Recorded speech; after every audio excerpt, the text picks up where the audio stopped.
Hi, and welcome to the show where we share the stories of the many who intersect with our healthcare system but are rarely heard from. My name is Kevin Poe, founder and editor of Kevin MD. Today on the show, we welcome back Dr. Charles Binkley.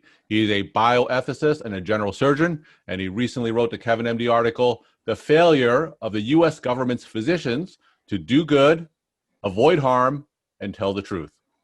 Charles, welcome back to the show. Kevin, thank you. It's good to be with you this morning. Well, it's morning here in San Francisco. It's probably afternoon on the East Coast where you are in New Hampshire, but it's very good to be back.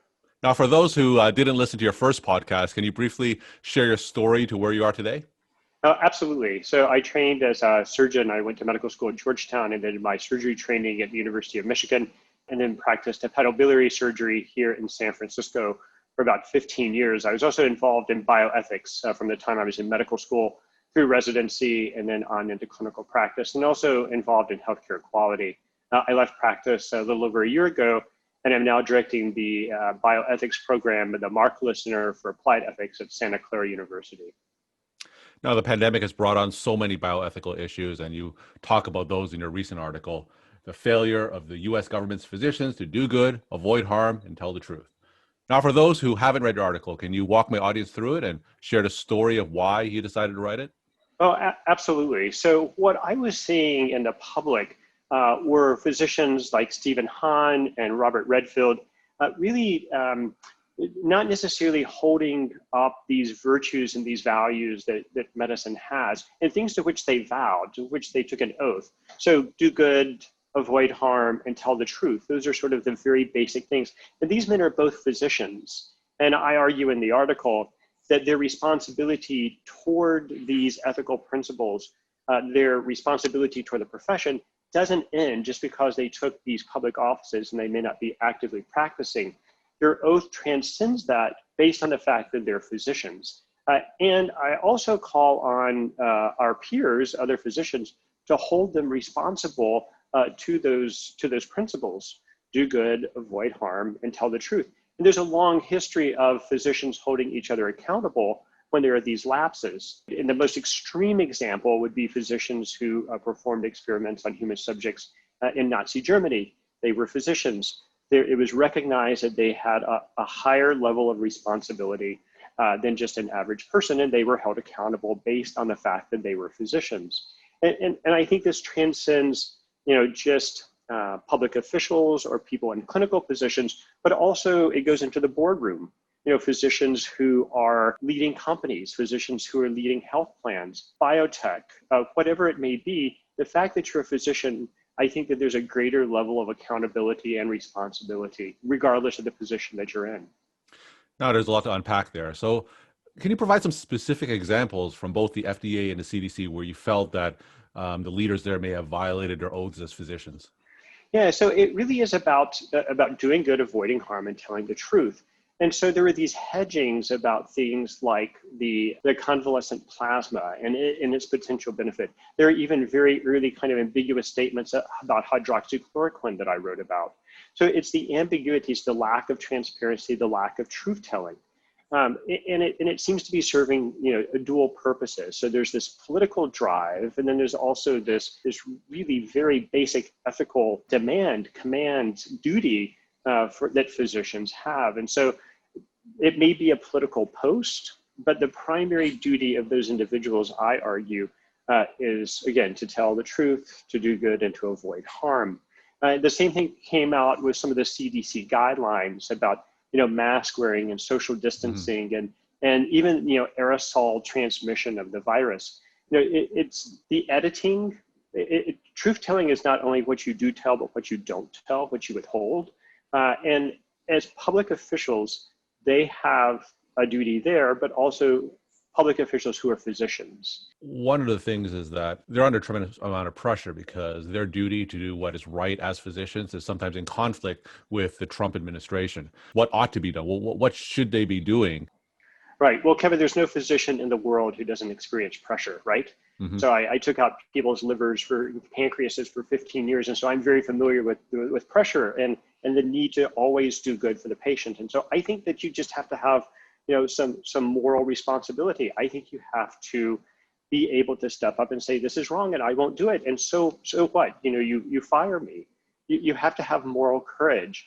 The heroes of our world always stood up and had moral courage. We don't applaud, we don't build statues to those who didn't, to those who cower to authority. I'm not saying that everybody has to die on every hill, but at some point you have to say, this is not right. Mm-hmm. This is not beneficial to humanity to do this. And as a matter of fact, it's harmful, and I won't do it. Now let's talk about the president's recent hospitalization and his personal physician, Sean Conley. Did you see any of that same ethical quandaries during his press conferences during the president's hospitalization?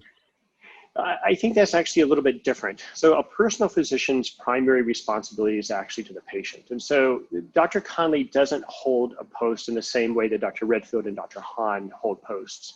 So his post is, and his role is really his duty to the president. And so it really is taking the president as a patient. It isn't the president's purview to be able to say, this is what I want you to tell people. In the same way, if you were seeing a person in the clinic, a patient in the clinic, and the husband said to you, I don't want you to tell my wife these things. And unless there's some sort of clear and immediate danger to another person, we respect that contract, that relationship with patients. And so it gets a little bit tricky. I mean, if the president and the president's people say to him, you can't say these things, I think you have to kind of negotiate so that you maintain your own kind of moral compass. But at the same time, your primary relationship as a personal physician really is with that patient. I don't think Dr. Conley owes the American people anything. He shouldn't, just for the very basic virtues and morality. You shouldn't lie to people, but he can withhold things based on the request of his patient, the president. So let's get back to the FDA and the CDC. Now, what's the solution here? Is it as simple as a change in administration where the potential political pressure may be reduced and you feel things that can go back to the way they were in the next few months? What do you think is going to happen? Yeah. So I think that's a good question. It's hard for me to look into the crystal ball. And I don't think that, all of a sudden, I think a change of administration may have an effect. But I think more basically, I think we really do have to hold, again, I think it gets down to physicians holding physicians accountable. There are really three levels of accountability for a physician. The first is self-accountability. Should I be doing this? Is this the right thing to do for this patient? The second is peer accountability. We hold each other accountable. We have M&M conferences, we have peer reviews. And then the third is public accountability. So we're licensed, for instance. And so if there are errors or if there are problems, we have a responsibility to the public. We're accountable to them. And so I think the next level of responsibility, if we find that the individuals aren't holding these virtues, these values up, then we hold them accountable as physician groups. And I think that would be a role for an entity like the AMA to be able to say, this is not right. You are not doing the right thing. And again, that would take moral courage. But I think, those three levels we have to get back to as physicians. It's self, and then peers, and then public. Now, are you seeing any accountability being taken against the leaders of the FDA and CDC? I'm not. There have been physician groups that have come out and have said, they've said there needs to be greater transparency, there needs to be, greater truth telling, but they haven't really called them as physicians. They haven't really held them accountable as physicians. There's sort of been stepping around it, but there hasn't been that sort of direct kind of confrontation. And I actually don't know that it's risen to that level yet, but I do think that if it rises to that level, that's the appropriate next step, is for us to hold each other accountable. The CDC has come under a lot of criticism, both in the Washington Post and the New York Times, in terms of bowing to political pressure. Now, if you were Dr. Redfield, what would you do? Gosh, that's a difficult question. I want to believe that I wouldn't have been appointed to that position unless my values, my respect for doing good, avoiding harm, telling the truth, were congruent with whoever's appointing me. So that's the first thing. You don't want to put yourself in a losing situation. You want to make sure that everyone is aligned. And these positions are very powerful. There's lots of prestige associated with them. But I really hope that I wouldn't take something to set myself up for failure. And more than that, to erode my own sense of morality. We're talking to Charles Binkley. He's a bioethicist and a general surgeon. He wrote the Kevin MD article, The Failure of the U.S. Government's Physicians to Do Good, Avoid Harm, and Tell the Truth. Charles, it's been a few months since we last talked. Tell me something that you've been passionate about recently. Well, Kevin, really what I've entered into it with my group and my colleagues at the Markkula Center is how we can take these same ethical principles and not only apply them to individuals, but also apply them to systems. And so we're very engaged in looking at ethical dilemmas that are arising in digital health platforms, both digital health as they interface directly with patients, as they support clinical decisions, and then also on the payer side, how this potential to mine such large amounts of data can affect public policy and health policy. And so that's really what I've been engaged in a lot recently with my colleagues at the Markkula Center. So what are some of the major ethical quandaries that are associated with digital health platforms currently? Yeah, so just at the most basic level, there's the idea of privacy, particularly if you have, for instance, an app that's collecting information about you that you're not necessarily clear that it's collecting.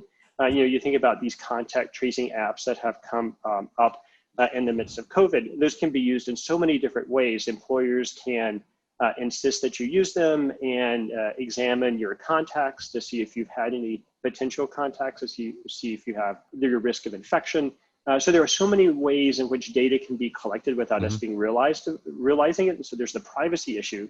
There's also the data that's used to drive decisions. And how accurate that data is. So, just at a very basic level, the dermatology literature has reported how there are not enough pictures, there are not enough photographs of lesions in dark-skinned patients to make some of the AI applications accurate.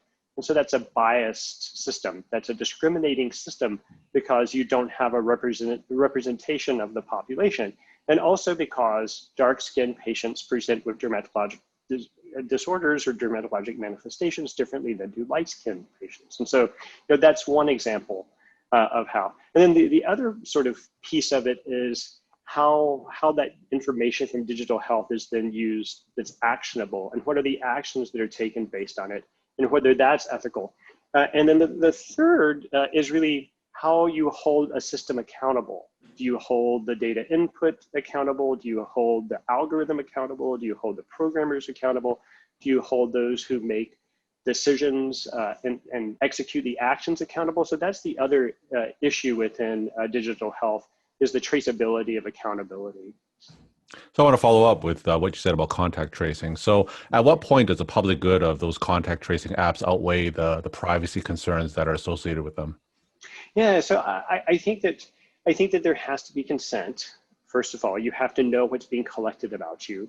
And then it's also really how it's used. It's really how, so for instance, in Scotland, they found that in a sort of a reverse way, older patients didn't have the latest software on their phones. And so the contact tracing app that was used in Scotland was actually disenfranchising older patients because they didn't have the most up-to-date technology. And so they weren't able to identify their contacts, and they weren't able to determine who they had contact with and their potential susceptibility to infection. So that's a reverse way in which you can discriminate based on not having the technology. But in particular, having employers require you to be actively tracing your contacts, and then to have that as a requirement for employment, that would be one instance in which it would be somewhat problematic in terms of your privacy, you giving up your privacy in order to maintain employment. And my final question, Charles, what is your take-home message that you want to leave with the Kevin and the audience? It really is just this very basic idea of what it means to be in healthcare and what it means to be a physician and nurse, wherever you are in healthcare, that there's something very special about that, and that we have a special moral responsibility based on that. And I think that's best cultivated through virtue rather than through some duty or some set of rules, that you cultivate this idea of what are the virtues and what's the right thing to do. Charles, always wonderful to have you back on the show. Yeah. Thank you again for sharing your insight and stories, and thanks again for being on the show. Great. My pleasure. Good to see you.